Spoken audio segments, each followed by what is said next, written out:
He did not wear his scarlet coat, for blood and wine are red, and blood and wine were on his hands when they found him with the dead, the poor dead woman whom he loved, and murdered her in her bed. He walked amongst the trial men in a suit of shabby grey. A cricket cap was on his head, and his step seemed light and grey. But I never saw a man who looked so wistfully at the day. I never saw a man who looked with such a wistful eye upon that little tent of blue, which prisoners call the sky, and at every drifting cloud that went with sails of silver by.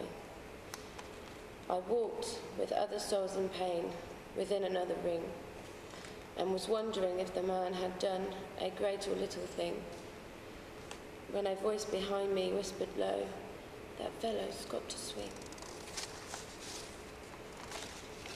Dear Christ, the very prison walls suddenly seemed to reel, and the sky above my head became like a cask of scorching steel. And though I was a soul in pain, my pain I could not feel. I only knew what hunted thought quickened in his step, and why he looked upon the garish day with such a wistful eye. The man had killed the thing he loved, and so he had to die. Yet each man kills the thing he loves. By each let this be heard. Some do it with a bitter look, some with a flattering word. The coward does it with a kiss, the brave man with a sword. Some kill their love when they are young, and some when they are old. Some strangle with the hands of lust, some with the hands of gold.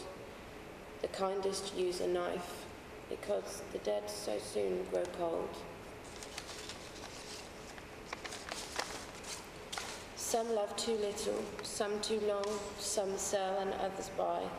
Some do the deed with many tears, and some without a sigh. For each man kills the thing he loves, yet each man does not die. He does not die a death of shame on a day of dark disgrace, nor have a noose about his neck, nor a cloth upon his face, nor drop feet foremost through the floor into an empty space. He does not sit with silent men who watch him night and day, who watch him when he tries to weep and when he tries to pray, who watch him lest himself should rob the prison of its prey. He does not wake at dawn to see dread figures throng his room, the shivering chaplain robed in white, the sheriff stern with gloom, and the governor all in shiny black with the yellow face of doom. He does not rise in piteous haste to put on convict clothes, while some coarse-mouthed doctor gloats and notes each new and nerve-twitched pose, fingering a watch whose little ticks are like horrible hammer blows.